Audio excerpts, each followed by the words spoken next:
Welcome to the Postpartum Coach podcast, where we embrace our needs as moms, we learn to lead ourselves first, then our families, and where we create our own healing from the inside out to find our way to the work we were meant to do in this world. I'm your host, a fellow mom of 3 and a certified life coach, Lizzie Langston.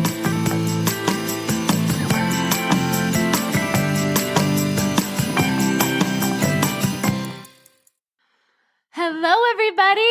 Welcome back to the podcast. I have a really big smile on my face because I am with one of my clients today. Amanda, say hello. Hello, everybody. Yes. Oh my gosh.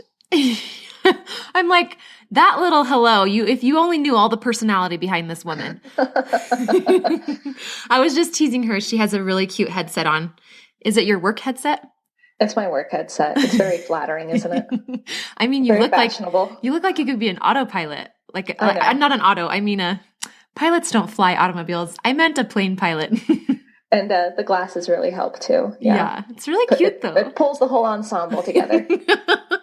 So Amanda and I have been working together for, do you know? I don't know. It's probably been close to about 4 or 5 months, I'd say. 4 or 5 months. Yeah. And we were on the phone. No, we weren't on the phone. We were on Zoom the other day having our session, and we were working through something that Amanda's going to tell us all about in a minute. And it was so good. We both were like, we got to share this. We don't even care.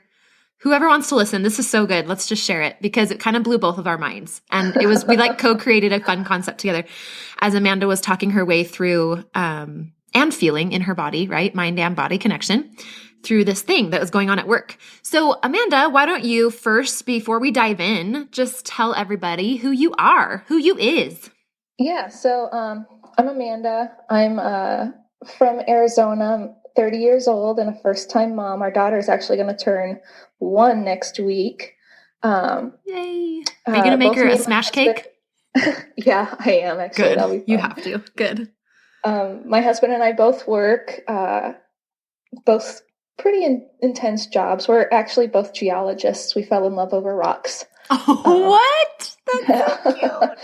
So, yeah, a lot of what I've been dealing with is, I think our coaching session started out with a lot of postpartum, and now actually we've been dealing a lot with a lot of my work issues, which kind of is what brought up today's podcast topic we're going to talk about. Yeah. So just to give everybody a frame of reference for any new listeners. So with my clients, my private clients, we work one-on-one for 6 months, and there's a 3-step process that we go through in that time.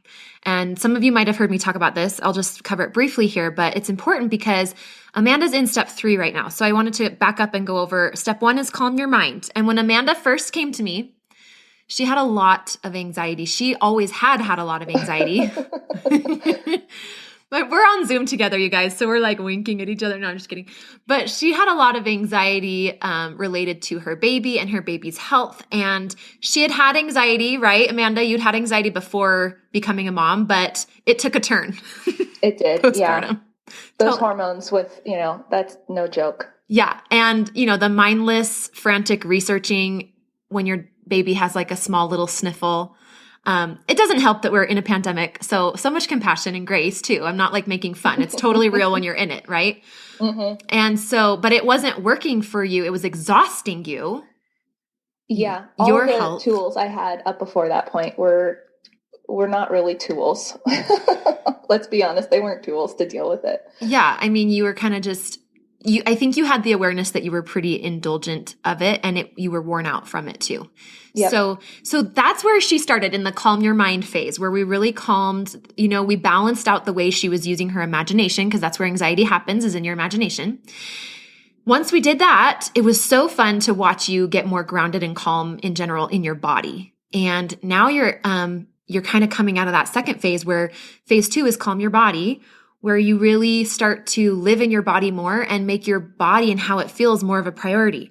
And so when those alarm bells start going off, you just naturally want to calm it down, and I teach you how to do that. And so now she's in this calm your life phase, which is why we're talking more about work-related stuff, because we've got the postpartum motherhood stuff pretty calm. Would you say? Yeah, I think so. Yeah. And so this is so fun because she's been bringing up work stuff. So that's where this concept was born. So why don't you tell us about, for all of the working moms, but even if you're not a working mom, if you are a self-proclaimed people pleaser or recovering people pleaser, Yeah. Amanda's nodding her head with her headset. It's cute. It's so cute. Yeah.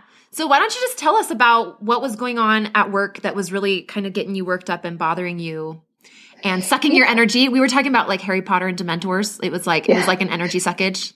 A huge energy suck. So in this situation, I had a coworker that I have a unique relationship with. He used to be my boss, and now we are coworkers. So we're establishing this new relationship instead of boss employee as coworker to coworker. Right. And yeah, there's some tensions there because not everybody loves their boss, right? And so we're kind of trying to overcome those hurdles that we used to have and working together. And yeah, sometimes I see him as a threat to me at work, I guess is the best way to describe it. Your body definitely responds that way. Like, yes. Like heartbeat fast. Yeah. Even though he may not, physically be a threat. Yeah, that is what happens in my mind. Like sometimes I will get come up on my computer and I just feel that adrenaline rush through my body, which is not a healthy response, right? And then IM is like a DM in the world of geologists. Is that what that is? Yeah, instant. I don't know. Maybe that's old school. IM, instant message. I follow it. It's DM, IM, it's all the same. Okay, so when you get messages from him, it's like, woo, sometimes. Yeah. Yeah. And, I think we started out the conversation, Lizzie, saying that I was really trying to change my thoughts. I was trying to not see him as a threat, to, see him as a coworker, as a human, right. And I just wasn't buying it. And I just wasn't in that place yet. And maybe I'll get there someday, but I think you had made mention at that point where it's like, okay, if you're not believing it, maybe instead of making him smaller, like the threat level smaller, I need to like make myself bigger. Yes. Is what we talked about. Yes. Yeah. And how that's just so much more sustainable and powerful and effective. Yeah. You're finishing sentences in my mind, by the way. Like I hear the word effective in my brain and then you're like, effective? And I'm like, yes. So, yep. It makes sense to do that because your brain, what we talked about, your brain naturally wants to focus on that one threat. Your brain is programmed to tell you your problems and what can go wrong and all these different anxieties. And like hyper focus on one problem and like really, especially you guys know, right? All the moms are like, yep. It's like your brain just won't feed you anything else for dinner. It's like the whole day is this problem, or maybe it's not the whole day, but a long time. Well, yeah. So for me, this is what my brain would focus on. And I would take it home and I would worry it. And I'd hear my phone chime at like 6 p.m. and it'd be like an email from him. And I'd get it all over again. That panic, that rush. And, it's not what I wanted to, that's not how I want to be. So I was having a hard time making him less of a threat. So we talked about making myself bigger and more powerful and not in a dominating way, not in like I'll tell you. It had nothing to do with him. Person. Yes, a more complete. Yeah. So the power tool of choice, and this is what we really want to teach and share with anybody else out there that this could help today. The power tool that we're going to highlight is the mind-body connection, and specifically spending time and energy creating a connection between your mind and body, which we can go into what that means in a minute, so that when something scary presents itself, you are so familiar with your body's fight or flight response that you know how to calm it and how to get back into your power. One thing we talked about, Amanda, was how disempowered you felt because your body's reaction would just take over you. And it just seemed like the circumstance of this guy, this coworker now DMing you or emailing you seemed to have so much power over you. So you were trying to tell yourself, oh no, he's not that powerful. It's fine. But your body was still freaked out. And so we took a different approach kind of through the back door. We're like, okay, what if we instead show you and your body and your mind how to be more calm no matter what? then when you're around him, you have that baseline to fall back on. And that really is, I think, the most effective thing, because here's why. Every potential trigger or scary thing that your brain and body could freak out about is going to be different. And even your body's response might be different, but your ability to, you practicing and gaining the ability to calm your mind and body no matter what happens is so much more effective than trying to zoom in on the one problem every time and exhaust yourself. It's seriously, like, physically, it's exhausting, right? To have that panic happen over and over again with all the different problems. Am I making sense, Amanda? Yeah, you are. And I think too, it's important to say that, like, that's what I pay her for. Just kidding. It was like, when you're not calm and collected and you make that response, you know, if he says something and I make that kind of instinctual, that gut reaction response, it's probably not going to be the best response I could have had. And it's probably going to make the situation worse. Mm-hmm. Whereas, like, being more in touch with my body, feeling more confident and put together, really, that is what I want, right? So it's like focusing on the problem, which feels so right, and not focusing on collecting myself, centering myself. That's actually going to lead to the worst outcome. It's going to lead to me making that bad decision, that bad reaction, and kind of almost putting fuel on that fire of that perceived threat in the moment. Yes. Yeah. Because from the place of being, when your body system is in a place of fight or flight because you're feeling threatened because of your thoughts about this person, right? Which are seeping your power and your energy out of you. They're just literally, I mean, it's kind of a dark example. I know not everybody loves Harry Potter. I totally do. But if you just for the sake of this example, like how the Dementors kind of suck the life out of people. I know, guys. Yeah. I know it's dark, but who else loves Harry Potter? I love you. I know. Okay. So, but that's kind of how it feels, is when we have thoughts about him that are scary, we get in his or whoever it is, right? You get in that person's presence and it's like you just feel weak and wobbly and stuff. And, your brain is like, okay, let's hyper focus on everything they say and be ready to combat. And I just want to offer that being calm is definitely the best place to find your most dynamic, quick, sharp, responsive self, which means that managing the anxiety and managing your body and calming it is actually the new superpower. That's what we're offering up today. Mm-hmm. Yeah. Will you tell us about the horror movie example that first we're like Dementors and Harry Potter, now we're talking horror movies. We're not going to say anything guy horrible. That I work with, right? No, but let's all be clear. It's totally not him. This is you, right? And it's my thoughts about the circumstance, for sure. And that is part of taking your power back, is holding the responsibility, not in a self-degrading, self-deprecating, mean self-criticism kind of way. Just like, oh, this is happening because of the way I'm thinking about it. Mm-hmm. And let me give attention to that. But yeah, I love tell us the horror movie example you came up with. Well, and so, like, just to put it in a bigger context, right? It's not just about this guy, but like any threat, any anxiety that I've had over this course of the 4 or 5 months that we've been working together, like, my brain, all of our brains, wants to focus in on that like a camera lens. And so we were talking about this horror movie where the camera's focused on this person and they're, I don't know, working on something, hiding something, trying to stay quiet. They're so focused on this one problem. And then we in the audience see this monster, bad thing creeping up over their shoulder. And we're like, oh my gosh, how can this character not turn around about this other threat in the room, this other danger? Yeah. But that's our brain, right? Because we're so focused on this one thing that something else is going to creep up and we're not going to be prepared to handle it. Yeah. To do it. Yeah. I guess what we're saying is that tendency that our brain has to ultra focus. We all know what this is like, right? When your brain just kind of obsesses about something that seems scary or threatening. And usually it's something in the future that hasn't happened yet, right? Because it's in our imagination. That's where anxiety is created. So we're imagining that scary thing. I totally don't remember what I was going to say.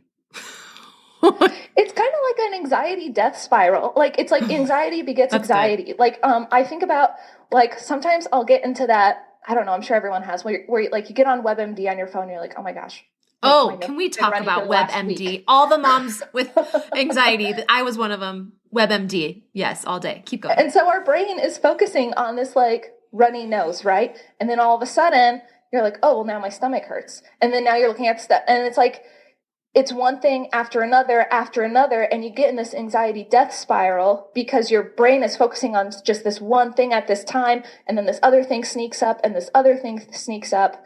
But if you were more calm and like in a place of more connected with your mind and body, then it's kind of like you don't have these like sneak attacks coming up on you. And I'm gonna keep going with that example, right? So let's say, instead of the WebMD search where you're panicking and you're making a big thing out of a little thing and you're going into the future and hyperventilating and thinking of all the scary things. And I say this with compassion, right? Amanda and I, if this is like any of you right now, we want you to know that we're totally not dissing on you. This is welcome to the human experience.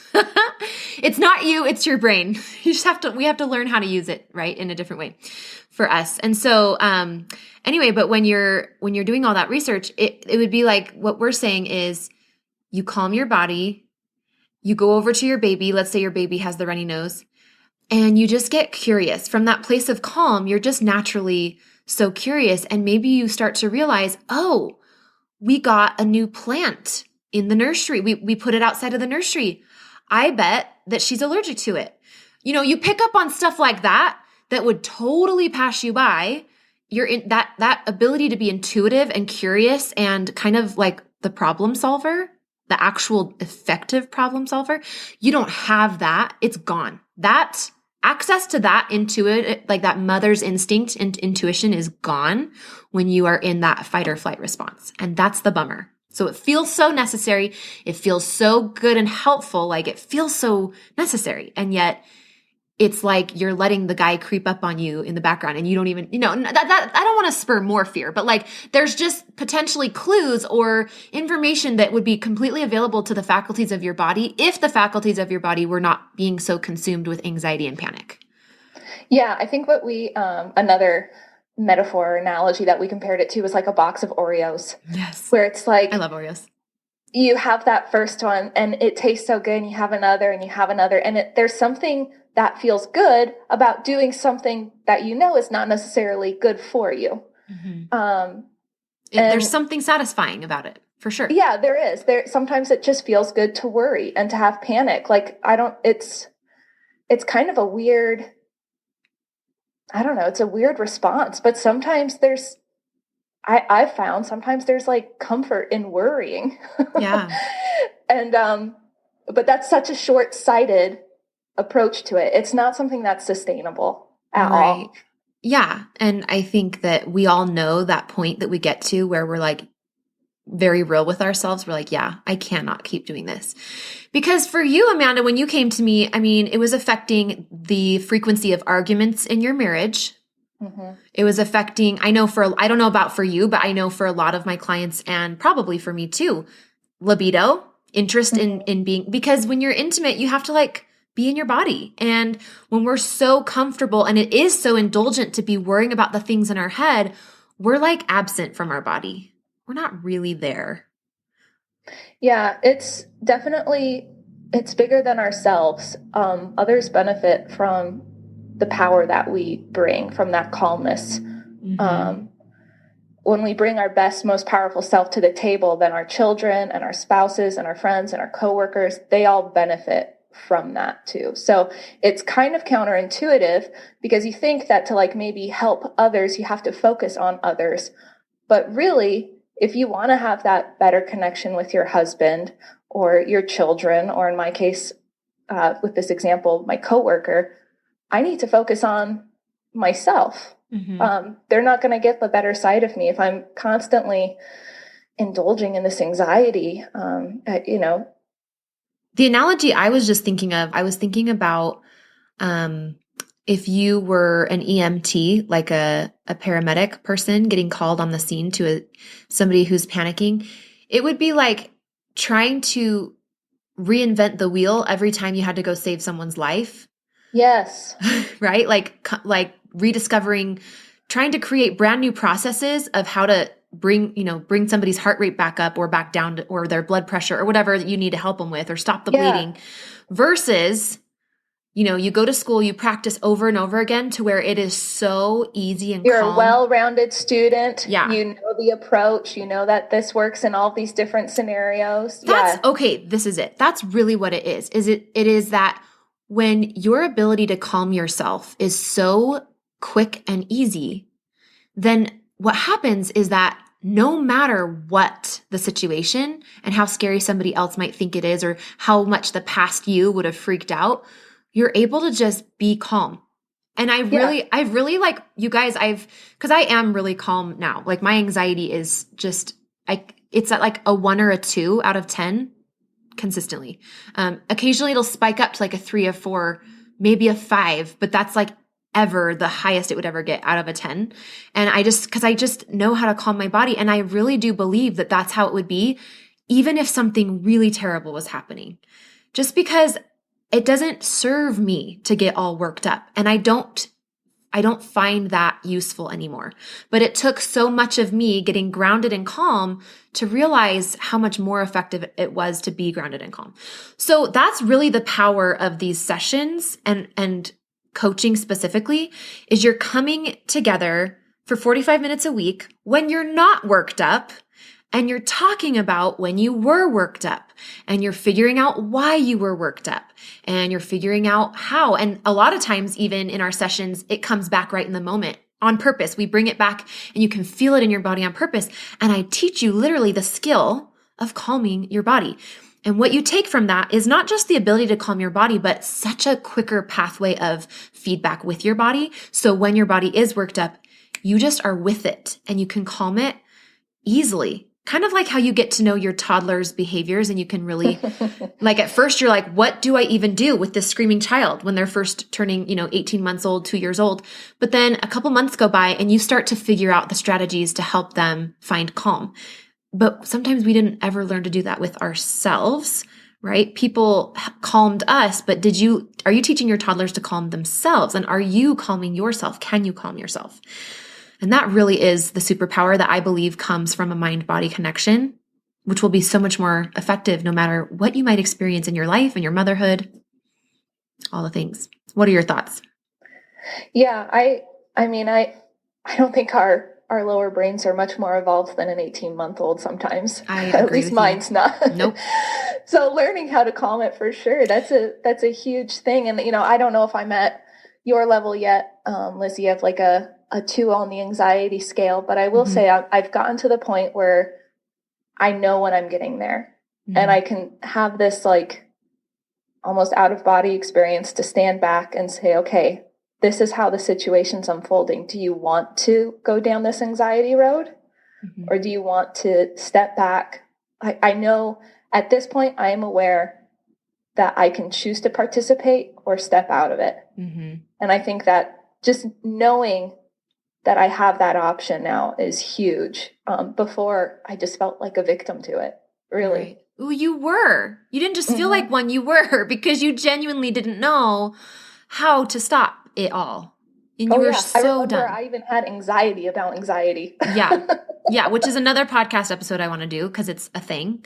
The anxiety about the anxiety. Even just this week, you were saying like you had one night where you kind of were anticipating going back to work and worried about some things, had a hard time falling asleep. That was Sunday night. And then Monday, Tuesday, Wednesday night, you were like, oh my gosh, am I going to have a hard time falling asleep yet? Yeah. Again, right? Which is the anxiety about the anxiety. About anxiety. Yeah. And so that's something, that's such a great opportunity that you're going to get to continue applying this stuff. So good. Okay. That's awesome. Thank you so much. Is there anything else you want to say to the mamas? I mean, your fellow mothers. I would say that just having an opportunity of that 45 minutes every week to speak to someone who really doesn't have like a stake in the game, right? Like, I know I'm manipulating you. I'm brainwashing you. What's best for me, right? But sometimes it's hard to speak to like your husband or a friend. It's you kind of need that unbiased third party opinion, and like you said, someone who can hear your thoughts and then reflect them back to you. it's a huge, just the time alone, if you were to take away the tools, just having someone to talk with is a huge benefit to postpartum mom, to working, like everybody. I think that has helped me out so much. And then, the tools that we discuss along with those sessions, but it's worth the time. Yeah. I agree with that so much. I have a coach and I totally agree with you.